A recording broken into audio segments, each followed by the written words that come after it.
Alright guys, gals, and everything in between, it's good to be more formally back than my recap video that, none of you watched last week. But here we are, reviewing The Strain. So, The Strain is back in full form, and now we're getting a really good look at guerrilla warfare. So we have our main two story arcs going on right now, which is Fett, Quinlan, and the Nuke, F, and the Revolution itself. So F in Pennsylvania is doing a lot of the guerrilla warfare sabotaging, and that was really cool to see. You have them, and they're trying to sneak on and ultimately add fertilizer to this oil rig. And now we're starting to get to see the big picture of the end game. They have some ideas of how they can end this vampiric war. And so it's ultimately that, where we're now seeing where the trajectory is that the next 7 to 6 episodes are going to cover. I thought this episode was great. It really adds that pacing, because I look through comment sections and there's a couple channels that are Strain naysayers, and those naysayers all say, well, it moves too slow and there's too much story. I'm looking at that one weird TV channel that reviews almost every TV show, and I'm calling them out. They suck. But either way, anywho, you guys are here, so yeah.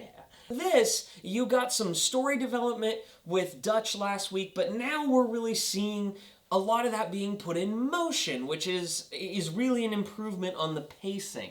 So yes, The Strain is a little bit of a slow brew at times, but this episode really gave us a lot of that action that we're looking for. So Fett and Quinlan as well, with the nuclear silo. I mean, we essentially got a firefight between 3 people.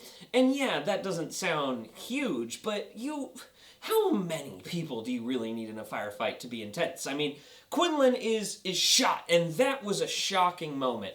That they really did well as Quinlan's investigating. The cinematography, beautiful by the way, especially because they're not huge in the budget department.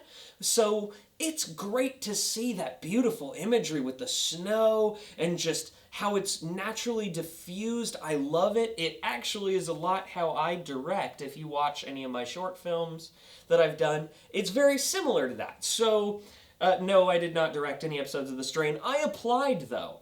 He gets shot and he falls down. That was a shocking moment where it's like, Quinlan! And because nobody wants Quinlan to die, because everybody loves Quinlan and everybody loves Fett. And so Fett and them, firing back and forth, it was all really intense.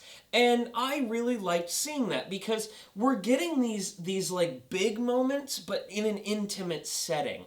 And so it's really at a benefit of the storytelling. With the guerrilla warfare progressing, F actually successfully poisons them. And so you get this development as well with Zach. And so as he's working with the guerrilla warfare, they're like, oh, my kids were killed in the blast. And it's just more ticks like that are added where it's like, well, yeah, it's my douchebag kid.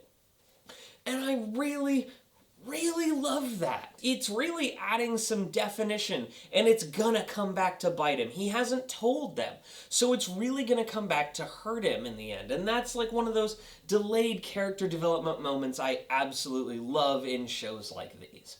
And of course we see Zach, and you know what? Zach is a douche and an awful character, and ew. But this season, he's been the best he's been since season 1. And I'm going to tell you why. Because we see him in his private life. We see him doing things. And I like seeing him just how he killed the tiger in the first episode, and how now he's with this girl that he really wants. We actually see him as a human being. He's wanting to help her. He's very confused. He's still asking questions. We don't just see him when he's being a douchebag, which, by the way, Carlton Cuse or Guillermo del Toro, any of you guys, because in the book, you still got his development. And now Zach in the show has his development again, where you're seeing him not as just the guy who comes in and is like, I hate you, boom, bye. He is actually a character again. He's really trying to just understand what all this is in the apocalypse. So he's an actual character. That's just, thank you, storytelling. Whoever was in the writer's room was probably like, you know, maybe we should actually make Zach a character again. Because, you know, people liked it when he was a character. So, thank you. Because, again, I love the character of Zach again. I mean, he's an awful character, but it's great to see him. And actually be a human being, not just, you know, what he was in season 2 and 3. One concern I have is to what extent, it's kind of the mystery box of this season so far. Is Satrakian alive? And the older characters, because I love Eichhorst and I love Satrakian, and seeing them on screen makes me very happy. And I'm glad, based on some spoilers in the book. So real quick spoiler for like 5 seconds: when Satrakian dies in book 2, you really say, "Oh crap." And I missed him, and that was actually my biggest complaint with book 3, was the fact that Satrakian wasn't in it. And so, having him in this one, he kind of is and kind of isn't. And you can tell they're trying to get them to where they kind of were in the books again.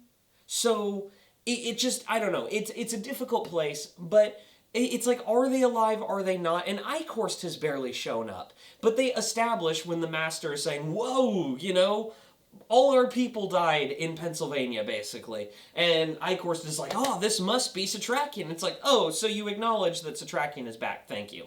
So I feel like there's a little bit of an imbalance of storytelling there. And Gus needs to be in more than just like every 3 to 4 episodes. Gus is a great character, and he's become one of the strongest in this show. And so I want to see more of him as well. But I can tell that they're trying to make all these stories collide in the end, and we all know where this is relatively going. So again, I'm really happy. It's just that I have some characters. I want more of my characters is basically what I'm saying. And I love the characters that much. So this season has been strong. I'd say this season is on track to being the best season since season 1. Because to me, season 1 is like way up there. And then season 3, season 2, and now this one is, I'd say, teetering the 1 to 2 slot. I love it. So what did you guys think of this episode? Don't forget to like and subscribe. Got plenty more videos coming to you. Love you guys.